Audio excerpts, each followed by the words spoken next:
스티븐 스필버그의 34번째 장편 영화 파벨만스가 도착했습니다. 이 영화는 아쉽게도 무관에 그치기는 했지만 제95회 아카데미 시상식에서 7개 부문에 노미네이트 되기도 했는데요. 물론 이러한 배경을 차치해도 스필버그라는 이름만으로 충분히 신뢰감이 가는 작품일 것입니다. 저는 지금까지 스필버그의 영화는 꽤 많이 만날 수 있었습니다. 그중 개인적인 최고작은 어쩌면 가장 스필버그답지 않은 영화라고 말할 수도 있는 쉰들러 리스트인데요. 물론 평론가들이 걸작으로 꼽는 우주전쟁, AI 등을 제대로 관람했다고 보기는 힘들기 때문에 향후 저의 선택은 달라질 가능성이 농후합니다. 결론부터 말씀드리겠습니다. 저는 파벨만스 정말 좋았습니다. 걸작이라고 생각하고요. 아마도 저에게는 쉰들러 리스트를 뛰어넘는 스필버그의 최고작이 될 것 같다는 생각마저 듭니다. 이 영화는 명백히 스필버그의 자전적인 이야기를 다루고 있는데요. 스필버그도 인터뷰에서 다음과 같이 말했더라고요. 이제까지의 대부분의 영화는 나의 경험에 비추어서 만들어졌지만 파벨만스는 내 기억 그 자체다 라고 말이죠. 실제로 영화에도 그런 터치들이 꽤 있습니다. 우선 주인공 샘이 유대인이고요. 영화 만들기에 심취한 소년의 성장기의 면면은 지속적으로 스필버그로 연상시키기도 합니다. 영화에서 샘의 마지막 작업은 졸업 여행을 담은 땡땡이의 날인데요. 사실상 그 영화의 주인공인 로건은 상영 직후 자신을 둘러싼 여러 상황이 반전되자 샘에게 달려가 이런저런 이야기를 합니다. 그리고는 자신이 울컥했던 것을 비밀로 해달라고 협박 아닌 협박을 하죠. 이에 대해 샘은 영화로 만들지도 모르지 라는 농을 던집니다. 저에게 이 시퀀스는 스필버그가 실제로 어린 시절 겪은 일을 영화에 담아낸 것처럼 느껴지더라고요. 그러니까 샘의 농담이 실현된 것이죠. 이렇게 파벨만스가 스필버그의 삶과 강력하게 결부되는 영화라는 측면에서 보면요. 영화의 마지막 에피소드도 흥미로운데요. 바로 청년이 된 샘이 노장 존 포드와 조우하는 시퀀스. 샘은 애리조나 시절 친구들과 리버티 밸런스를 쏜 사나이를 관람하기도 합니다. 그러니까 영화의 끝자락 샘은 그 작품의 연출자를 만나게 되는 것이죠. 실제로 스필버그는 젊은 시절 존 포드를 만난 적이 있다고 하더라고요. 말인즉슨 샘이 존 포드를 만나는 장면은 선명하게 창작자의 경험이 투영된 장면인 것입니다. 한 발 더 밀고 나가 영화 속 존 포드 역할은 머롤랜드 드라이브, 블루벨벳 등으로 유명한 또 한 명의 거장인 데이빗 린치가 맡았는데요. 적확하고 센스 있는 캐스팅처럼 느껴지기도 했습니다. 그러면 이제 본격적으로 영화의 내적인 이야기로 들어가겠습니다. 저에게 파벨만스는 두 갈래로 접근 가능한 영화로 보입니다. 가족 그리고 영화. 또한 그 둘은 꽤나 밀접한 관계가 있는 것처럼 보이기도 하는데요. 그에 대한 이야기를 비롯하여 제목의 의미, 허리케인, 외할머니의 죽음, 원숭이 상징, 베니의 존재론, 그리고 마지막으로 스필버그가 진단한 영화 예술의 맹점에 대한 이야기까지 파벨만스 끝장 리뷰 지금 시작합니다. What kind of movie are we gonna make?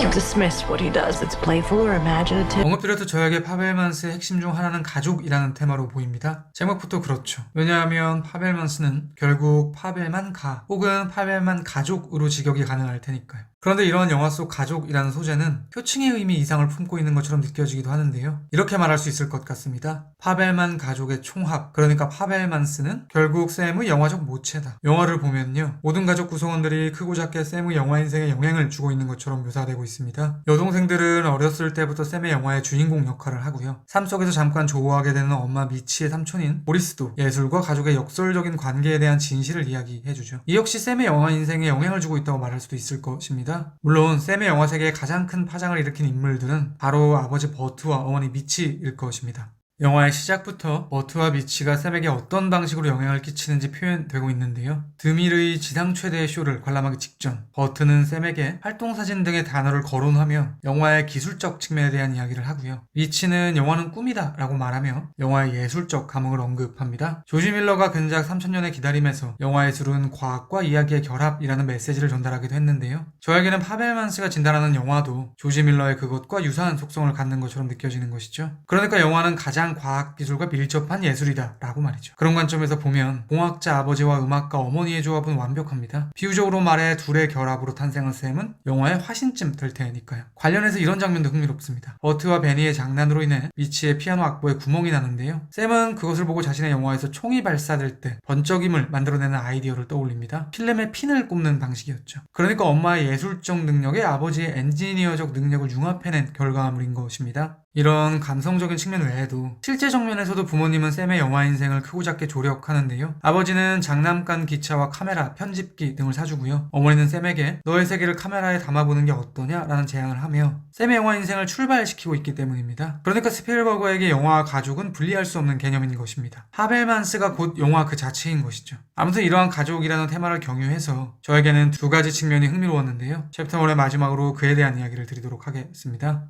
먼저 아버지와 어머니의 관계. 영화에서 보면요, 버트와 미치는 사이가 그렇게 좋다고 말하기는 힘들 것 같습니다. 결정적으로 둘은 이혼을 하죠. 저는 이것이 샘의 영화 세계의 핵심이라는 생각이 드는 거예요. 그러니까 샘이라는 세계 속에서 과학자와 예술가가 분명히 공존은 하고 있지만 썩 가깝지 않고 함께 거주하기만 하고 있는 상태. 말인즉슨 샘이 영화를 만들어내는 방식은 과학과 예술이 늘 화합하며 시너지를 내는 평화롭고 낭만적이기만 한 상태가 아닌 것 같고요. 때론 조력을 하기도 하지만 때론 충돌을 하기도 하며 어떤 창작물을 도출해내는 것처럼 느껴지기도 하더라고요. 실제로 영화에 이런 대사가 있기도 합니다. 우리 집은 과학자와 예술가가 대결하는 곳이다. 또한 샘은 전쟁 영화 작업을 하면서 동시에 아버지의 요청으로 캠핑 영화 작업을 하는데요. 캠핑 영화는 파벨만 가족이 등장하는 가족 영화일 것입니다. 그러니까 저에게는 비유적으로 말해 스필버그의 영화는 죽음이 만연한 전쟁터이면서 동시에 단란함이 가득한 가족과 같은 것처럼 보이기도 하더라고요.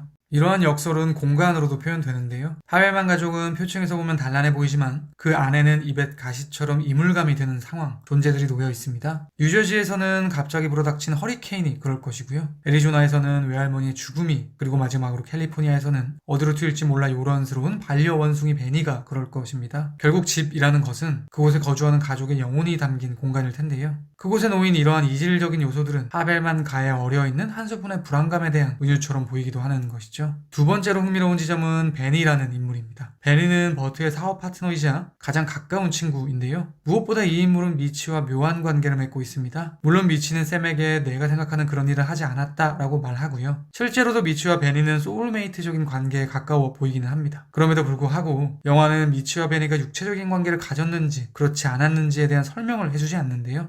그러한 관점에서 조금 악랄하게 접근해보면요, 저는 어쩌면 샘이 베니의 아들일 수도 있겠다라는 생각까지 드는 것이죠. 한 발 더 밀고 나가 이러한 상황은 샘뿐만이 아니라 다른 형제들에게도 적용시킬 수 있을 것 같은데요. 영화에서 보면 버트와 베니는 모두 안경을 쓰고 있고요. 자녀 중에는 안경을 쓰고 있는 인물과 그렇지 않은 인물들이 모두 있습니다. 캠핑에서 엄마의 속이 비치는 춤 사이를 막아낸 것은 안경을 쓴 여동생이기도 했죠. 저는 정확하게 이 상황을 읽어내지는 못했지만 아버지를 경유해서 이 가족에게 무엇인가가 혼재되어 있는 듯한 인상이 들었는데요. 아무튼 헐겁게 말해 창작자는 관객들에게 파벨만 가의 아버지에 대해 여러 갈래로 해석 가능하도록 열어놓고 있는 것처럼 느껴지기도 했습니다. 물론 생물학적 친아버지가 누구인지는 영화에서 전혀 중요한 포인트는 아닌 것 같고요. 다만 저는 결국 베니도 파벨먼스의 일원이라는 지점이 중요한 것 같은데요. 쉽게 말해 베니 역시 파벨만 가족의 구성원인 것입니다. 그러니까 그 역시 샘의 영화 세계에 영향을 준 1인이 될 수 있는 것이죠. 샘은 자신이 촬영한 영상에서 엄마의 진실을 발견하고는 회의를 느끼고요. 카메라를 팔기에 이르죠. 그런데 그 순간 베니는 소년에게 더 좋은 카메라를 선물합니다. 버트가 샘에게 편집기를 사주며 영화 인생을 조력했던 것처럼 이번엔 또 다른 아버지인 베니가 같은 맥락의 행위를 하고 있는 것입니다. 그렇다면 베니는 어떤 DNA를 심어주는 것일까? 제가 보기에는 대중성인 것 같습니다. 베니는 늘 유쾌한 인물이고요. 어려운 이야기도 쉽게 해서 주변 사람들이 그에게 모이게 만드는 재능이 있죠. 쉽게 말해 대중 친화력을 가진 캐릭터인 것입니다. 스필버그의 영화가 놀라운 점은 대단한 미학적 성취를 유지하면서 동시에 언제나 대중들에게 큰 사랑을 받는다는 지점일 텐데요. 그 탁월한 대중성에 대한 비유가 베니라는 인물을 통해서 표현되고 있는 것은 아닐까 싶기도 하더라고요. You could afford to be a little encouraging. She should have been the concert piano player. What she got in her heart is what you got. You can't just love something, you also have to take care. 언급드렸듯 페이블먼스는 분명히 스필버그의 자전적 영화일 것이고요. 스티븐 스필버그라는 제왕의 태동에 대한 영화라고 말할 수도 있을 것입니다. 영화의 초반부는 어린 샘이 영화 연출에 푹 젖어드는 장면들이 이어지는데요. 저에게 이 소녀는 3명의 인물을 경유해서 성장하고 있는 것처럼 보이더라고요.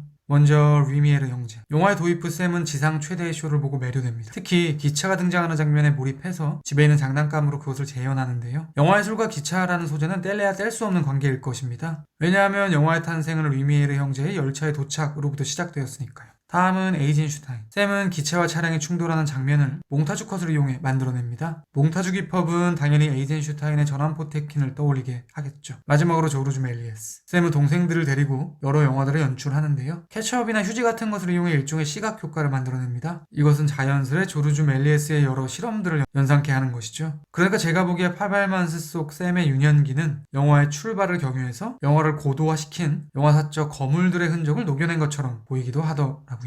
아무튼 이렇게 샘은 점점 더 규모가 크고 뜨거운 반응을 이끌어내는 영화들을 만들어내기 시작하는데요. 흥미로운 점은 샘의 영화가 상영될 때마다 소녀는 점점 가족과 멀어진다는 사실입니다. 전쟁 영화를 선보이는 시점은 엄마의 외도를 발견한 직후였고요. 땡땡이 나를 찍을 때는 엄마와 아빠가 이혼을 결정한 이후였죠. 이 상황은 할아버지 보리스가 말하던 이야기와 일맥상통합니다. 보리스는 예술이라는 마약에 점점 중독될수록 가족과는 멀어지고 홀로 외로워질 것이라고 말했는데요. 실제로 그렇게 되어가는 것이죠. 사실 저는 영화에 몰입하는 것이 왜 가족과 멀어지는 이유가 되는 것인가에 대한 직접적인 인과관계를 파벨만스 속에서 발견하지 못했습니다. 그럼에도 불구하고 다음과 같은 장면들에서 어렴풋이 힌트를 찾을 수 있을 것 같긴 했는데요. 엄마와 아빠가 이혼을 결정하고 집이 비감에 잠기게 되었을 때 샘은 순간적으로 지금 일어나고 있는 상황을 영화로 만드는 상상을 합니다. 또한 이혼 결정 직후 그는 땡땡이 날 편집에 들어가죠. 여동생은 어떻게 이런 상황에서 영화를 하느냐고 채근하기도 합니다. 그러니까 샘에게 영화는 어떤 면에서는 가족 위에 있게 된 것입니다. 또한 전쟁 영화를 찍을 때 샘은 장군 역의 배우에게 연기를 요구하는데요. 물론 나치를 처단하기 위한 목적으로 참전한 것이지만 본인이 동료들을 전장에 끌고 나옴으로써 가족 같은 전우들이 시체가 되어버린 것이니 시체 무덤을 보며 그 슬픔과 허망함을 연기해달라는 것이었습니다.